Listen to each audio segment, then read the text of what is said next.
પણ આનો અતિરેક થાય તે વખતે શું પરિણામ આવે છે એના પ્રસંગો આપણે વાર્તામાં જોઈએ તો ખ્યાલ આવશે. એક મહાપ્રભુજીના સેવક હતા બાઈ, સૂતર કાંતી અને પોતે પોતાનું જીવન નિર્વાહ ચાલતી. એને ત્યાં ઠાકુરજી બિરાજતા અને ઠાકુરજી એના સાથે એટલા હળીમળી ગયા હતા કે એને માં કહેતા પોતાની, અને એ બાઈ છે એ ઠાકુરજીને એ બધું મંગાવતી અને ઠાકુરજીને અલગ અલગ કોઈ તળીને અને કોઈને કચુંબર કરીને અને કોઈકમાં કંઈક બીજું કંઈક ભેળવીને એને ઠાકુરજીને અલગ અલગ ભાવનાથી ભોગ ધરતી. તે રોજ એના ઘર પાસેથી એક શાકવાળી નીકળતી. કોઈ વખતે એ બાઈ વૈષ્ણવબાઈ કોઈ કામમાં હોય અને શાકવાળી આગળ નીકળી જાય તો એના ઠાકુરજી જઈને એને ઓલીને બોલાવતા કે એ શાકવાળી જલ્દી આવો, મારી માને શાક લેવું છે, એમ કરીને અંદર ઘૂસી જતા.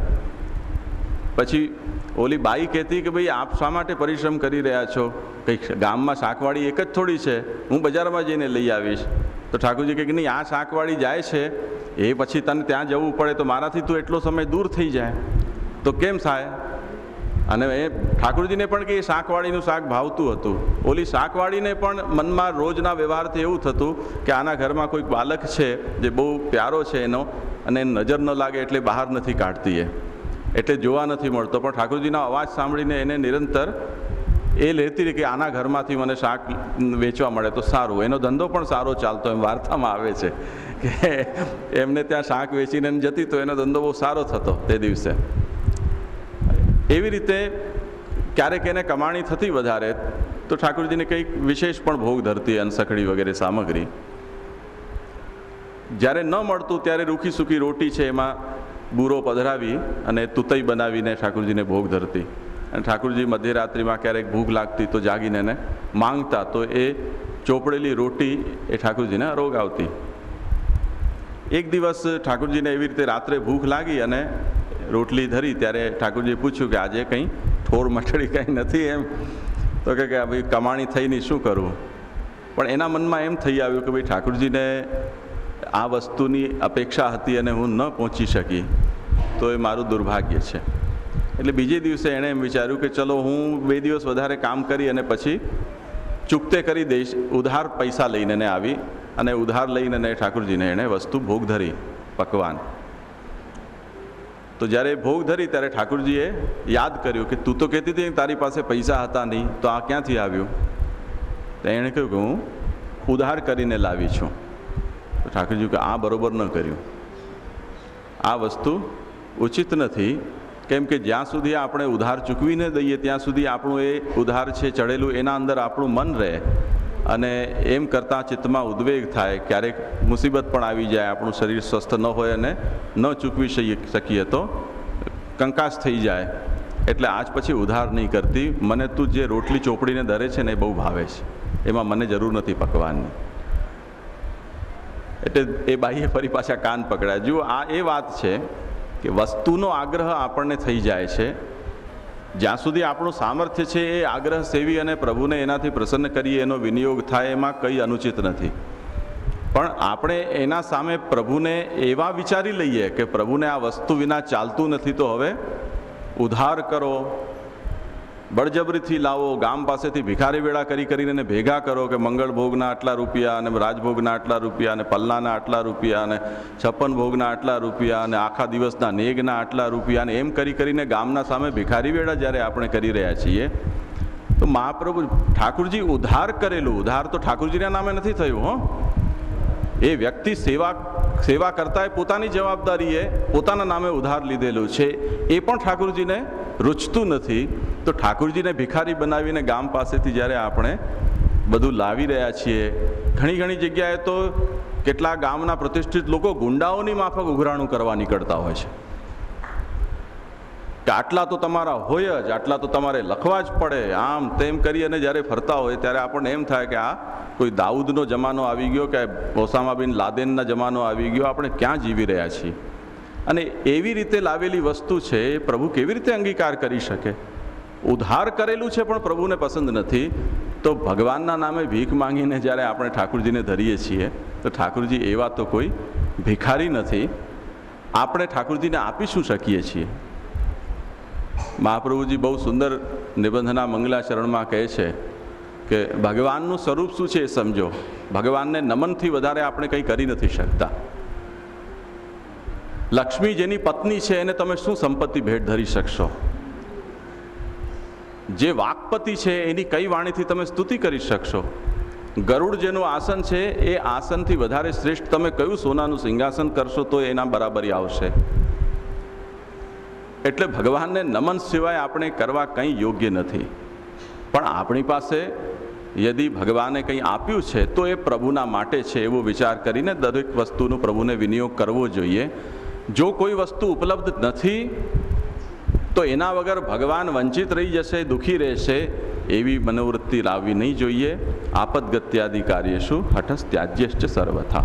આ આપત્તિની સ્થિતિ છે, એમાં એવો હઠ ન રાખવો જોઈએ કે નહીં આ વસ્તુ આજે આવવી જ જોઈએ. તે ઉધાર કરીને ગામ પાસેથી ભીખ માંગીને પણ આપણે ઠાકોરજીને ધરવું. આવી મનોવૃત્તિ આવે તે વખતે સેવા છોડી દેવી જોઈએ, પણ ઠાકોરજીને ભિખારી બનાવવા ન જોઈએ. આ વાત ધ્યાનથી સમજજો. આવી જ પ્રસંગ એક રામદાસજીનો પણ આવે છે, સારસ્વત રામદાસનો. તાંતીના ઉપર રાખ્યા.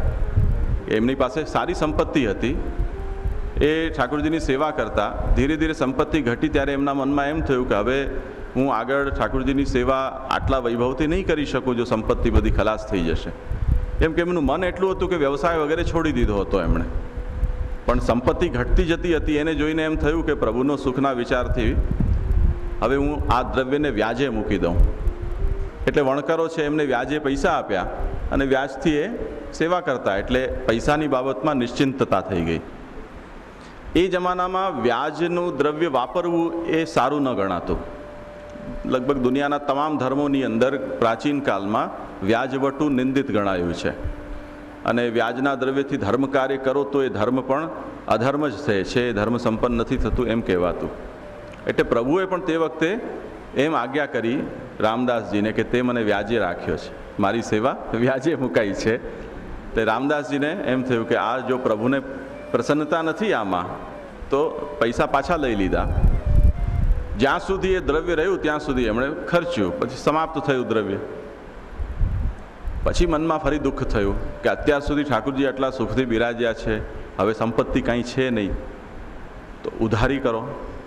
એમણે ફરીથી વેપારી પાસેથી, વાણિયા પાસેથી ઉધારી શરૂ કરી. અને ઉધારી થતાં માથે ચડતું ગયું અને બીજી કોઈ આજીવિકા તો હતી નહીં. એટલે ઓલો વાણિયો પાછું રિટર્ન માગતો, તો એમણે કહ્યું તો આપણે બીજા પાસેથી ઉધારી કરીએ. હવે એ ચકેડો એવો છે કે એક પાસેથી લો એ વધારે ચડી જાય તો બીજા પાસેથી લો, એમાંથી થોડું પહેલાંવાળાને આપો, થોડું પોતે વાપરો, પાછો બીજો હલ્લા મચાવે તો ત્રીજાને પકડો. આ એ વિષ ચક્ર છે, પૂરું થાય નહીં કંઈ દિવસ વ્યાજનું. એ ઠાકોરજીએ ફરીથી એમને એલર્ટ કર્યા કે આ વસ્તુ ગડબડ થઈ રહી છે. કેમ કે ઉધાર કરીને જ્યારે તું આ કાર્ય કરી રહ્યો છે અને તારું મન સતત એ ઉધારની ચૂકતે કેમ કરવું એમાં ઉદ્વિગ્ન રહે છે, તો આ સેવા તો મને ગમતી નથી. એટલે ઠાકોરજીએ જઈને ને વાણિયાને ઉધાર ચૂકવ્યો અને 100 રૂપિયા વધારાના એના ખાતામાં જમા કરીને પધાર્યા. રામદાસજીની સ્થિતિ એ હતી કે જે વાણિયા પાસેથી પહેલે ઉધારી કરતા એના દુકાન પાસેથી પસાર થવામાં પણ એમને શરમ આવતી હતી, એટલે એમણે રસ્તો બદલી નાખ્યો હતો. પણ ઠાકોરજી એમનું ઉધાર ચૂકવી ગયા છે રામદાસજીને ખબર નહીં. એક દિવસ કોઈ પ્રસંગમાં કોઈ વૈષ્ણવની સાથે રામદાસજીને જવાનું થયું, ત્યારે ફરજિયાત એનું ઘર એ રસ્તા ઉપર આવતું હતું. એટલે ત્યાંથી નીકળ્યા, પણ આમ મોટું કરીને રામદાસજી કંઈ જોઈ ન જાય ઓલો, નહીં તો માંગશે. વાણીઓ એમ સમજ્યો કે મેં એની પાસેથી ઉધાર પૈસા પાછા માંગ્યા છે અને એના કારણે એમને ખોટું લાગી ગયું છે, એટલે મને મોઢું જોવા નથી માંગતા. એટલે દોડીને પાછળ ગયો કે ભાઈ માફ કરજો મને, આપ કેમ મારાથી નારાજ છો. ત્યારે રામદાસજી પણ શરમમાં હતા, કંઈ જોખવટ થઈ નહીં, પાછા આવ્યા. પાછા આવીને એમણે પૂછ્યું કે ભાઈ શું વાત છે? તો ભાઈ તમે તો મારે ત્યાં ચૂકવી ગયા છો પૈસા, હવે મારાથી શા માટે મોઢું સંતાડી રહ્યો છો? 100 રૂપિયા વધારે મૂકી ગયા છો. ઠાકોરજી કે રામદાસજી કહે છે કે એવી વાત તો મને નથી ખબર, બતાવ તારો ચોપડો. અને એમાં જોયું તો ઠાકોરજીના હસ્તાક્ષરના દર્શન એમણે કર્યા કે આ ઉધાર છે રામદાસજીનું ઠાકોરજીએ ચૂકતે કર્યું અને 100 રૂપિયા વધારે મૂકી ગયા. ત્યારે રામદાસજીને એકદમ આઘાત લાગ્યો કે આ શું કરી દીધું મેં. કે પ્રભુને વસ્તુનો આગ્રહ છે, એના વગર ચાલી નથી શકતું એવું વિચારીને મેં ઠાકોરજી ઉપર જ આ તો સેવાનો ભાર નાખી દીધો. આજે ઓલમોસ્ટ સેવા એવી રીતે ચાલે છે. લોકો એમ કહે છે કે અમે સેવા કરીએ છીએ, પણ સેવા લોકો નથી કરતા. ટ્રસ્ટ થાય એની અંદર ઠાકોરજીના નામે પૈસા ભંડોળ ભેગું કરવામાં આવે. એ ઠાકોરજીનું જે પરિસર કે મંદિર કે ટ્રસ્ટ જે નામ હોય એના નામે બેંકમાં રકમ જમા થાય. એ રકમ ભેટમાં ગોલક છે એ પણ ઠાકોરજીના નામની હોય, ગાયની ગોલક પણ ઠાકોરજીના ગાયની હોય. ઠાકોરજીના નામે બધી વસ્તુ આવે ત્યાં, અને ઠાકોરજીના જ પૈસાથી ઠાકોરજીની સેવા થાય, અને ગામ એમ કે અમે સેવા કરીએ છીએ, અમે સેવા કરીએ છીએ. આ જુઓ ફરીથી રામદાસજીની કથા. રામદાસજીની કથા જુઓ કે એમણે તો પોતાનું દ્રવ્ય છે એ ઉધારે મૂક્યું છે, વ્યાજે મૂક્યું છે, પોતાના માથા ઉપર વ્યાજનું કે ઉધારી છે ઉચાપતી કરી છે. તેમ છતાં પણ એ સેવાનો સ્વીકાર પ્રભુએ કર્યો નથી. તો આજે જ્યારે એ સેવાની જવાબદારી આપણે ઠાકોરજીના માથે મૂકી દઈ રહ્યા છીએ અને પછી આપણે એમ કહી રહ્યા છીએ કે સેવા અમે કરી રહ્યા છીએ, એ સેવા નથી. એના કરતાં તમે તમારા માથા ઉપર ઉધાર કરો. શ્રી ગોસાઈજી જ્યારે લીલામાં પધાર્યા એના પછી પરિવાર છે બહુ સંકટમાં આવી ગયો હતો, કેમ કે મોટો પરિવાર અને ખર્ચ ઘણો બધો હતો. જ્યારે શ્રી ગુસાઈજી લીલામાં પધાર્યા તે વખતે એ જમાનામાં લાખો રૂપિયાનું કર્જ ગુસાઈજીના પરિવાર ઉપર હતું. ધ્યાન રાખજો, એ પરિવારે પોતાનું કર્જ માન્યું છે અને કોઈ પાસે ગામ પાસે ભીખ નથી માંગી કે અમારા ઠાકોરજીના ઉધાર ચૂકવો. ગોકુલનાથજીએ પરિશ્રમ કરીને પોતાની ચરણ ભેટથી એ કર્જને ચૂકતે કર્યું છે. એવી સ્થિતિ આવતી હતી ગુસાઈજીના પરિવાર ઉપર કે ઉધાર માંગનારાઓ બહાર પંગત લગાવીને બેસી જતા કે પહેલાં ઉધાર ચૂકતે કરો પછી દરવાજો ખોલવા દઈશું. આ ગુસાઈજીના પરિવારની સ્થિતિ હતી. અને ગોકુલનાથજી જે વખતે જહાંગીરનો જે પ્રસંગ થયો હતો માલા તિલકનો, અને ત્યારે વ્રજમાંથી બહાર બિરાજતા હતા, તે વખતે પરિવાર ઉપર આ સંકટ જોઈને શ્રી ગોકુલનાથજીએ પણ કર્યું કે હું ત્યાં સુધી અન્ન જલ નહીં લઉં જ્યાં સુધી આ ઉધાર ચૂકતે નહીં થાય. એટલે તમે આ મારા દાદાભાઈ વગેરે પરિવારજનો છે એમને તમે પીડા નહીં આપો. અને ગોકુલનાથજીના એ સંકલ્પને જોઈને, અને ગોકુલનાથજીના શિષ્ય વર્ગ હતા અમુક જે, એમણે પોતાના તરફથી એ કર્જ છે ચૂકતે કર્યું પરિવારનું. પણ ઠાકોરજીના નામે કોઈ દિવસ ક્યાંય ભિખારી વેળા કદી થયા નથી પુષ્ટિમાર્ગના ઇતિહાસમાં, જે આજે ચાલી રહ્યું છે. તો એ વાતને અહીંયા ખાસ સમજવી જોઈએ કે વ્યાજે આપેલી વસ્તુ ઠાકોરજી નથી સ્વીકારી રહ્યા, ઉધારે લીધેલી વસ્તુમાં પણ ઠાકોરજીને પરિશ્રમ થઈ રહ્યો છે. તો જ્યારે ઠાકોરજીના નામે આપણે ગામ સામે ભિખારી વેળા કરીએ તો ઠાકોરજીને એમ થાય કે આના મારે ઠાકોરજી નથી થવું. ઓ વલ્લભ મને ઠાકોરજી નથી થવું, દેવતાઓ સૌ મારી ઠેકડી ઉડાડે, મારા મનડાની લાજ ક્યાં ભાંગું, લક્ષ્મીનો નાથ ને દેવાધિદેવ તોય ભીખ વિના ભોગ ન આવે. એક પુષ્ટિમાર્ગીએ ગાયું છે કે હું ઠાકોરજી પોતાની પીડા વ્યક્ત કરી રહ્યા છે કે મહાપ્રભુજી મને હવે આ પદ કેન્સલ કરો ઠાકોરજીનું, કેમ કે લક્ષ્મીનો નાથ છું ને દેવાધિદેવ છું. તેમ એક મંગલ ભોગનું દૂધ પણ ભિખારી કર્યા વગર, ભિખારી વેળા વગર મને ભોગ આવતું નથી. મહેરબાની કરીને મને આ પદમાંથી મુક્તિ આપો. તો એવી કંઈક સ્થિતિ અહીંયા ઠાકોરજીની થઈ રહી છે. એટલે આપદગત્યાદિ કાર્યેષુ હઠસ્ત્યાજ્યશ્ચ સર્વથા. વસ્તુના ભોગનો દુરાગ્રહ કે અપરસનો દુરાગ્રહ કે સેવાની પ્રણાલિકાનો દુરાગ્રહ છોડીને આપણાથી જેટલું આપણા તનમન ધનથી આપણા ઘરમાં થાય એ જ સેવાના પ્રકારને અનુસરવું જોઈએ. આ પુષ્ટિમાર્ગીય સેવા છે. આનાથી વિશેષ જે કંઈ પણ છે એ માર્ગની મર્યાદાથી બહાર છે. એટલે જ આગળ જઈને શ્રી મહાપ્રભુજી કહી રહ્યા છે અનાગ્રહશ્ચ સર્વત્ર ધર્માધર્માગ્ર દર્શનમ. આ વિવેક આપણને ક્યાંથી આવશે કે જો એટલે કોઈ નિયમ છે એને વળગી રહેવું, એ વળગી રહેવાથી યદિ કોઈ સિદ્ધાંતનો બાદ થઈ રહ્યો છે, પ્રભુને પરિશ્રમ થઈ રહ્યો છે, તો માણસ ઓલા બળદની માફક ઘાંચીના અંદર જોડાયેલો છે ને ફરી રહ્યો છે, બીજું કંઈ વિચારી નથી શકતો, બીજું કંઈ જોઈ નથી શકતો. એવી સ્થિતિ ન થવી જોઈએ. અગ્રદર્શન કરતા રહેવું જોઈએ કે આપણે જે આચરણ કરી રહ્યા છીએ, આપણે જે સિદ્ધાંતને વળગી રહ્યા છીએ. એક હમણાં નાસિક હું ગયો ત્યારે એક ભાઈ મળ્યા મને, મને ત્યાંના એક વૈષ્ણવ એમનો પરિચય કરાવ્યો કે આમણે એવું મિશન લીધું છે કે 1000 લોકોને અષ્ટાક્ષર મંત્રની નોટ લખતા કરી દેવા છે, અને એના માટે એ વ્યક્તિ એમને નોટ અને પેન ફ્રી મોકલાવે છે. પછી ટાઈમ ટુ ટાઈમ એમને પૂછે છે કે કેટલા પાના લખ્યા, એક નોટ પૂરી થઈ ગઈ તો હવે બીજી મોકલાવું. લખાયેલી નોટને ફરી પાછી એમની પાસેથી પોતાની પાસે મેળવે છે.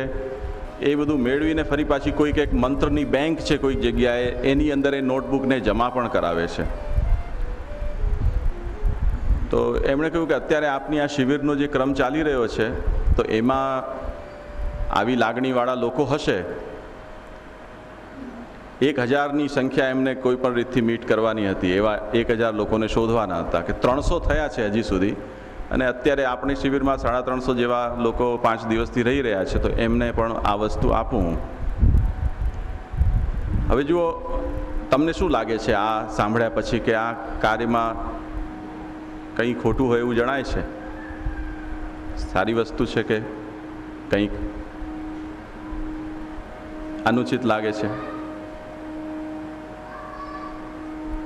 સાંભળતા સારી વસ્તુ લાગે છે. વ્યક્તિની ભાવના પણ કંઈ ખોટી નથી કે ભગવત નામ લોકો કોઈ પણ બહાને લેતા થાય કે વિચારતા થાય. પણ જુઓ, અહીંયા ફરીથી ધ્યાન આપજો. ધર્માગ્ર દર્શનમ. મહાપ્રભુજીએ સિદ્ધાંત રહસ્ય ગ્રંથ પ્રકટ કર્યો, અને આપણે આખો પુષ્ટિમાર્ગ જાણે છે કે પુષ્ટિમાર્ગનો સ્થાપના દિવસ એ એકાદશી છે, જે દિવસે આપણને અષ્ટાક્ષર અને બ્રહ્મ સંબંધ મંત્રની પ્રાપ્તિ થઈ. એ મંત્ર, બંને મંત્રો સિદ્ધાંત રહસ્યની અંદર મહાપ્રભુજીએ લખ્યા નથી. મહાપ્રભુજીએ કહ્યું એમ છે કે ભગવાને મને જે કહ્યું તે હું અક્ષરે અક્ષર તમને કહી રહ્યો છું, પણ એ બેમાંથી એક પણ મંત્ર ત્યાં લખ્યો નથી. શા માટે નથી લખ્યો? આની બહુ મોટી ચર્ચા વ્યાખ્યાકારોએ ઉખેડી છે કે તદક્ષરશ ઉચ્યતે, એમ અક્ષરે અક્ષર કહી રહ્યો છું એવું કયા પછી મંત્ર નથી લખ્યો. એનો અર્થ એ હોઈ શકે કે યા તો મંત્ર એમને મળ્યો નથી. કેટલાક લોકોએ એવું વિચાર્યું કે આ મંત્ર મહાપ્રભુજીએ બનાવ્યા છે. જે લોકો ભારતીય મંત્રશાસ્ત્રની પરંપરાથી પરિચિત નથી, એ લોકોએ આનો અર્થ એ કર્યો કે આ મંત્રો છે એ મહાપ્રભુજીએ પછી બનાવી કાઢ્યા. પ્રાચીન બધા વ્યાખ્યાકારો આ વાત કહી રહ્યા છે કે મંત્ર કોઈએ બનાવ્યા નથી, મંત્ર ભગવાને આપ્યો છે, પણ મંત્ર કદી લખી ન શકાય તે હેતુથી મહાપ્રભુજીએ આ મંત્રને આમાં નથી પ્રકટ કર્યા. હવે એ વૈષ્ણવ છે, જુઓ, જેમને આ સંકલ્પ જાગ્યો છે કે 1000 લોકોને અષ્ટાક્ષર લખતા કરવાના છે, દરેકને 1-1 લાખ મંત્ર લખાવાના છે. કોકનો સંકલ્પ ને કોની મુસીબતો. સંકલ્પ કોઈકનો છે, કોઈના માટે વગર ફોગટની મુસીબત આવી પડે. લોહી પી જાય, કેટલા લખ્યા, 2 પાના થયા, 4 પાના થયા, કેમ ન લખ્યા, પેનમાં શાહી ખૂટી ગઈ, પેન મોકલાવું, હું બધી માણસ ગામ છોડીને ભાગી જાય. આવી રીતે મંત્ર લખાવવા પાછળ પડે તો મંત્ર લખી નથી શકાતો. આ એક બહુ નાનકડો સિદ્ધાંત છે આપણે ત્યાંનો. એ સિદ્ધાંતથી પરિચિત નહીં હોવાને કારણે કેવા વિચિત્ર સંકલ્પો થઈ ગયા, અને સંકલ્પના કેટલા શિકાર બન્યા. 300 તો બની ચૂક્યા હતા. મેં એમને મારી મૂંઝવણ કીધી કે તમે આ શિબિરની અંદર મારા કહેવાથી જો તમે આ કામ કરવા ઈચ્છતા હો તો આટલું જરા વિચારી જુઓ કે શાસ્ત્ર મર્યાદા અનુસાર કોઈ પણ મંત્રને લખી ન શકાય. તો કંઈક બહુ સારું કર્યું, તમે મને સમયસર ચેતવ્યો. હવે હું જેટલા પાસે લખાવી રહ્યો છું બધા પાસેથી પાછી નોટબુક લઈ લઈશ. મેં એમને એ પણ પૂછ્યું તમે કદાચ લખાવી લો અષ્ટાક્ષરને, પછી એ નોટનું થશે શું? તો એમણે કહ્યું કે અહીંયા કોઈક એક ભાગવત વિદ્યાપીઠ સોલામાં એની મંત્ર બેંક બનાવવામાં આવી છે, જ્યાં બધી જ જાતના મંત્રો મુકાય છે, નોટો એની. મેં કીધું તમે કોઈ દિવસ રૂબરૂ જઈને ને ત્યાં જોયું છે મંત્ર બેંકની અંદર કે ત્યાં લખાયેલી નોટ કઈ સ્થિતિમાં છે, અને એ લોકો એનું શું કરશે ને ક્યાં સુધી સાચવશે એને, એની પવિત્રતા એની ધૂળ ઝાપટવા માટે પણ ત્યાં એક માણસ છે ખરો એ ગોડાઉનની અંદર? એ તો બધું મને કંઈ ખબર નથી. તો જુઓ કેવા વિચિત્ર સંકલ્પ છે. આગળ પાછળ આપણે કશું જાણતા નથી, એનો વિનિયોગ શું છે એ જાણતા નથી. અને તેવી સ્થિતિમાં જો આપણે આવું ભગવંત નામને લખાવી અને એને સ્ટોર કોઈ જગ્યાએ કરાવીએ